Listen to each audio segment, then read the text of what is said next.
地球の皆さんこんにちは、月くんと申します。今日は実はあの時あのウルトラマングリッター状態だったんじゃねっていう動画です。この動画を最後まで見ると皆さんの人間としてのランクがさらに一つ上がって、彼氏彼女ができて大金持ちになってグリッター状態になるので、ぜひ見てください。はい、ではまずグリッターって何やねんってことなんですけど、ウルトラマンティガの最終回にグリッターティガという鬼ほど強く強化されたティガが登場しました。このグリッターティガというのは人々の、子供たちの僕がティガだ、私がティガよみたいな感じでティガのことを思う気持ちがたくさん集結して、それが圧倒的な力になってグリッターティガになりました。グリッター化してどれくらい強化されるのかと言いますと、通常時には手も足も出ずに勝てるビジョンが全く浮かばないほどにフルボッコにされたでっかいカタツムリみたいな怪獣がいたんですけど、そいつをパンチ一発で吹っ飛ばして、結果圧倒的ノーダメ完封勝ちができて草が生えるほどの超強化です。グリッターティガに似たような状態っていうのは他のウルトラマンにもあるんですけど、完全にティガと同じグリッターホニャララっていうのは基本的にはないはずです。でも実はあの時それに近かったのではないかという勝手なキモい深読みを月くんがしているウルトラマンたちを紹介しようと思います。1人目はウルトラマン Z の最終回、デストルドス戦のウルトラマン Z。 殲滅機構銃デストルドスという Z の地球の世界中から怪獣たちを拝借して無理やりぐしゃぐしゃに取り込んだ、めっちゃ趣味悪いけどかなり強いラスボスがいました。ちなみに3月公開予定のトリガーの劇場版にも登場予定です。 Z とデストルドスの1戦目はアルファエッジ、ベータスマッシュ、ガンマフューチャーのありとあらゆる形態をフルに使って全力で戦うんですけど、デストルドスにボコられて変身者の春樹ともども命がウルトラ危ないでございます状態になります。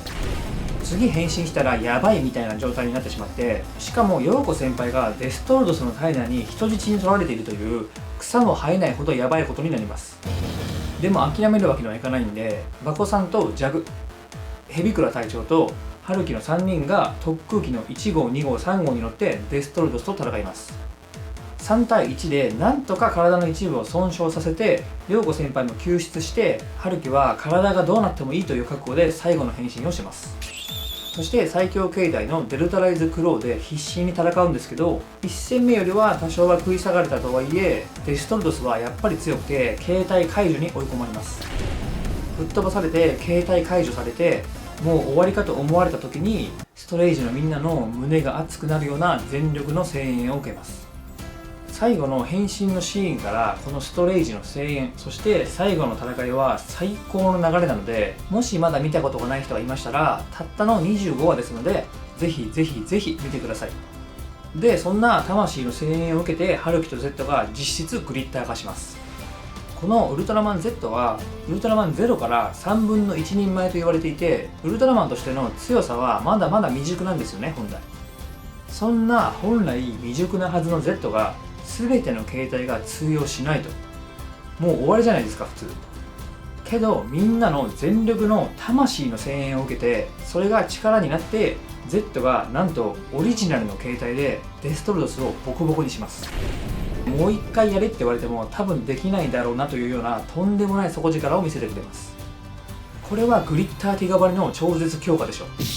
というかみんなの声援が力になるときにちょっと金色の光みたいなのをまとうんで、正直ちょっとグリッター意識してたんじゃないかと思ってます。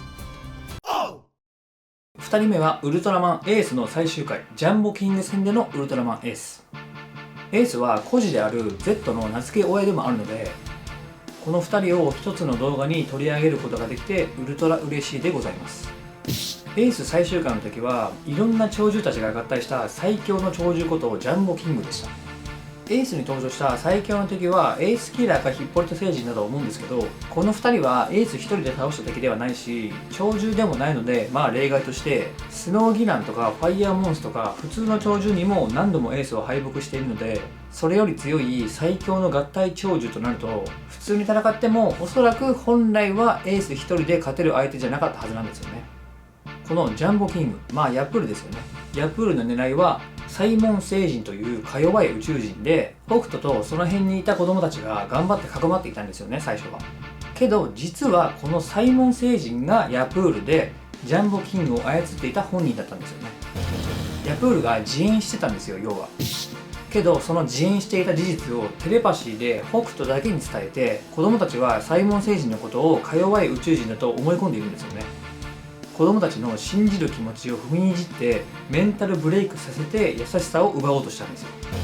で北斗は子供たちの目の前でサイモン星人を撃って、子供たちにふざけんな、何やってんだってめちゃめちゃ責められるわけです。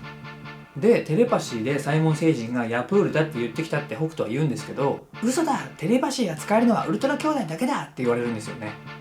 あ、ウルトラ兄弟がテレパシーを使えるのは知ってるんだって感じなんですけど、でそして北斗が実は自分がエースだと子供たちに伝えて、子供たちは当然唖然としているんですけど、そこにタックのみんなも来ます。で北斗が見ていてくれ、これがウルトラマンエース最後の戦いだって言って走っていって最後の変身をするんですよね。めちゃめちゃかっこいいです。やばいです。でもう正体を明かして地球にはいられないんで、半端ない決意でジャンボキングと戦うんですけど、さっきも言いましたけど最強の鳥獣なんで当然苦戦します。カラータイマーが激しく点滅して踏みつけられて身動きが取れない状況だったんですけど、数十人の子供たちとタックの声援を力に変えて勝利します。そして有名すぎるあの名言からの主題歌が流れてエースは飛び去っていきます。これも実質グリッターというか、普段以上の力が人間の声援、気持ちによって出たんじゃないかと思います。いやー、 Z にしろエースにしろウルトラシリーズの最終回って最高ですね。はい、こんな感じで、あの時実はあのウルトラマングリッター状態だったんじゃね、このチャンネル登録した方がいいんじゃね的な動画でした。今回はエースと Z の最終回でしたけど、2人の関係性も考慮してわざと共通点がある展開にしたような気がして、なんだか勝手にテンション上がりますね。今後の2人の絡みも楽しみです。ここまで見ていただいてありがとうございました。さよなら。